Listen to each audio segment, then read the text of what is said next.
السلام عليكم ورحمة الله تعالى وبركاته. مرحبا بكم، أهلا وسهلا. كيف حالكم؟ نتمنى أنكم تكونوا في صحة جيدة وعلى أفضل حال بإذن الله إن شاء الله الرحمن الرحيم. كيف ما عودتكم دائما كنحضروا وصفات تجميلية. اليوم بالعكس غادي نحضروا واحد الوصفة اللي هي فعلا أزالة، وهي وصفة لعلاج السعال. كنا كنعانيو في هذا البرد هذا من تغيير الجو أو شونجمون د كليما. كان ضربنا البرد ملي كنكونوا عرقانين ولا شي حاجة، كنمرضوا بالبرد بالسعال. سورتو في هذا العام هذا الله يحفظنا جا حاد مع هذا الوباء ديال كورونا. نتمنى ان شاء الله هذه الوصفه هذه تنال الاعجاب ديالكم، لانها وصفه فعاله مليون في المئه وبالمكونات الطبيعيه. غنستغناو عن المضاد الحيوي او داك الدواء ديال المضادات الحيويه، وغنعتمدوا فيها فقط على بعض المكونات اللي عندنا في المطبخ ديالنا واللي كنستعملوها في الحياه اليوميه ديالنا ككل في الطبخ ديالنا. كي تلاحظوا معايا بصله حمراء. ان شاء الله هذه الوصفه هذه خديتها من عند الخاله ديالتي الله يطول لي في العمر ديالها، لانها مجربه شخصيا منها هي والابن ديالها. كانوا مرض وكانوا كيعانيوا بزاف من السعال، جاهم سعال حاد هذا العام. من يستعملوا هذه الوصفه لقاو الراحه ديالتهم عليها، والحمد لله ولاو لاباس وتشافاو. وقلت علاش لا، غادي نبارطاجيها معكم في فيديو ان شاء الله باش تعمل فائده على الكل، باش كلشي يستافد، والله ينزل العفو وينزل الشفاء على جميع المرضى المسلمين ويرفع علينا البلاء باذن الله يا رب. وهذه الوصفه هذه كذلك راها كتليق حتى الحساسيه المزمنه، اللي عندهم الحساسيه المزمنه بحالي انا شخصيا، حتى انا كنستعملها من بعد ما خديتها من عند خاله ديالتي، وليت كنستعمل هذه الوصفه هذه والحمد لله لقيت الراحه ديالتي عليها. نبداو على بركه الله ونشوفوا المقادير والمكونات ديال هذه الوصفه هذه. اللي غنحتاجوا فيها اول شيء بصله حمراء صغيره بالحجم، لان هاد المجيزه وهاد المحلول اللي غادي نصاوبوا المشروب اللي غادي نصاوبوا خاصنا كنصاوبوا ديال يومين او 3 ايام، ومن بعد نعاودوا نصاوبوا واحد اخر ثاني هكذا حتى كنتشافاو باذن الله بصفه نهائيا. وإلا عجبكم الفيديو ان شاء الله وكنتمنى راه غادي يعجبكم، لان فعلا كيستحق بان الانسان يشاهدو. تبارطاجيو الفيديو مع الاصدقاء والاحباب لكي تعم الفائده على الجميع ان شاء الله. والله يشفي جميع مرضى المسلمين يا رب ويرفع علينا البلاء. نبداو على بركه الله اخواني واخواتي. اول شيء غادي ناخذ بصله حمراء، غادي نقشرها، غادي نقشرها نزولها هاد القشره هاد الرقيقه هادي.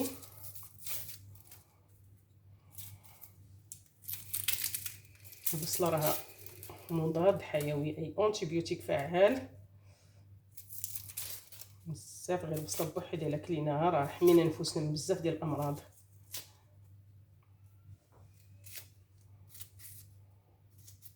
غادي ناخذ العصير ديالها فقط، انا غادي نعصرها وغادي ناخذ العصير ديالها، وانتم غادي تحكوها في حكاكه ديال رقيقه، وتاخذوا كذلك تصفيوها وتاخذوا الماء ديالها. انا غادي نعصرها في العصاره ديالتي اللي كنعتمد عليها بزاف باش كنعصر الخضره.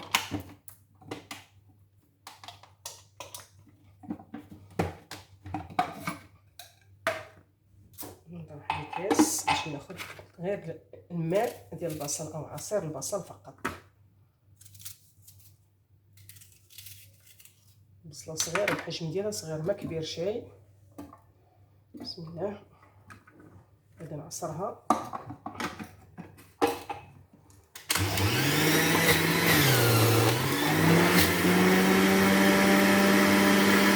هانتوما كتلاحظوا تحصلت على عصير ديال البصل، لان هاد الاله عندي هاد العصاره كتعصر الخضره مزيان، كنتحصلوا فقط على العصير ديالها. وغنحتاجوا كذلك في هاد الوصفه ديالنا العلاج ديالنا غادي نحتاجوا كذلك فص من الثوم. الثوم حتى هو راه معروف لعلاج السعال وكذلك لعلاج الربو وعلاج الحساسيه المزمنه. نقشروا هذا الفص ديال الثوم، غادي ناخذ غير الفص لان الكميه اللي غادي ندير فقط 3 ايام. ملي كتقضى ليا الكميه عاد كنعاود نصاوب كميه اخرى. غادي الحكاكه الرقيقه، الجهه رقيقه بزاف ديال الحكاكه باش كنكون كنتناولها ولا شي حاجه ما كنحسوش بها قاصحه علينا في الفم ديالنا.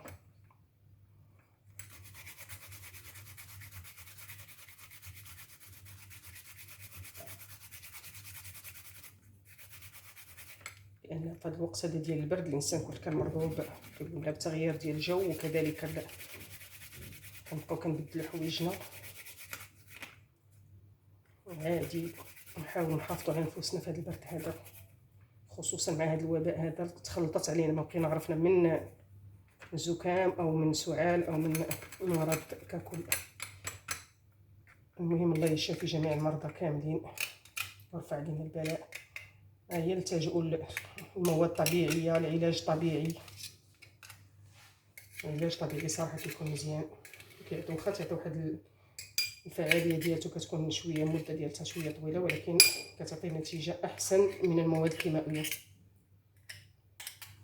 من بعد ما بشرت هذا الفص ديال الثوم غنحتاج كذلك ليمون الحامض. هنا غادي نستعمل ليمون حامض، الا ما كانش متوفر عندنا في البيت يمكن لينا نستعملوا الخل الابيض او الخل الاصفر. غادي نعصر هاد الحامضه حتى هي، كنعصر هاد الليمون الحامضه. كيف سبق قلت لكم بان الا ما كانش الليمون الحامض يمكن نستعملوا في هاد الوصفه هذه الخل الاحمر او الخل الابيض، ولكن اللذه ديالته كتكون في هذا الحال الليمون الحامض، خصوصا الا كان اخضر بهذا الشكل هذا. دابا راه متوفر موجود الحمد لله، غني بالفيتامين سي. صراحه الفيتامين سي هو اللي كينصحونا به دابا الاطباء في هذا الوقت هذا.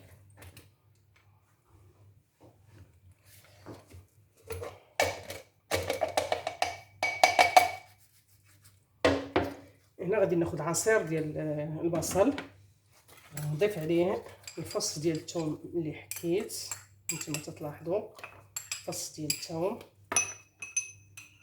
غنضيف عليه كذلك عصير الليمون الحامض. هنا عندنا واحد القياس ديال معلقه او جوج كبارات ديال الليمون الحامض.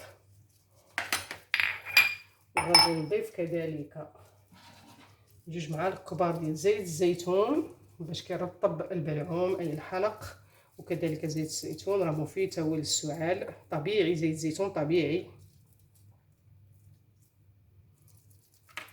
الوصفه زعما صراحه راه مجربه. وكيبقى عندنا مكون اخير وهو العسل. عندي عسل طبيعي كذلك، كناخذ واحد المعلقه من العسل، تكون معلقه مملوءه، وكنضيفوها على هاد المكونات.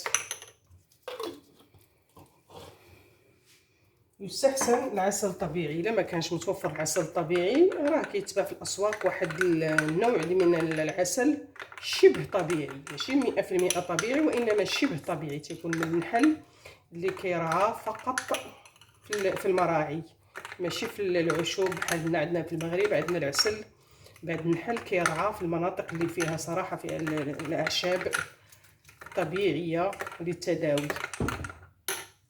نخلط هادو المكونات، هاد العصير هذا كتلاحظوا محلول زوين، حتى اللذه ديالو صراحه لوغو ديالو حتى هو زوين رائع بزاف، متخافوش منه، متخافوش منه. كنجيب واحد القنينه او كاس وكنصبوا فيه هذا الخليط هذا ديالنا.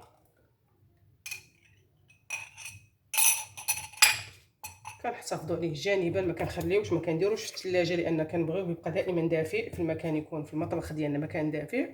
الاستعمال ديالو كناخذوا منه ملعقه في الصباح من بعد الفطور، وكذلك قبل النوم، او من 3 ديال المعالق في النهار. الا كانت السعال بدرجه حاده ناخذ منه 3 ديال المعالق في النهار، وحده من بعد الفطور، وحده من بعد الغداء، وحده قبل النوم. ونتمنى ان شاء الله الرحمن الرحيم ان هذه الوصفه تنال الاعجاب ديالكم، والله يشافينا ويشافي جميع مرضى المسلمين ويرفع علينا البلاء باذن الله، لانها فعلا وصفه طبيعيه، ما قدرتش نقول 100% وانما 1,000,000%. كيف لاحظتوا معايا المواد فيها كلهم طبيعيه حتى شي حاجه ما هي داخله فيها كيماويه. وان شاء الله تنال الاعجاب ديالكم وتجربوها. اللي مريض الله يشافيه. وحتى الوقايه، حتى الانسان لما كانش مريض ممكن ياخذ منه معلقه او جوج في النهار، ما كاين حتى شي مشكله، ما غاديش تضر ولا شي حاجه، بالعكس كتفيد، يحمي نفسه في هذا الجو هذا البارد ديال اللي كاين في هذا الوقت دابا. ومع هذا المرض هذا الوقايه افضل من العلاج. ونتمنى الشفاء لجميع مرضى المسلمين يا رب العالمين ان شاء الله الرحمن الرحيم. وما تبخلوش علينا باللايك ديالكم وكذلك بالاشتراك اذا كنتوا اول مره كتزوروا القناه. ما تنساوناش بالاشتراك والضغط على الزر الاحمر لتفعيل الجرس ليصلكم جديد، لان هناك وصفات اخرى باذن الله في فيديوهات قادمه. وما تنساوناش كذلك بالدعاء ديالكم. واللهم ارفع عنا البلاء يا رب العالمين. ودمتم في رعاية الله، وإلى وصفة أخرى إن شاء الله، ومع ألف سلامة.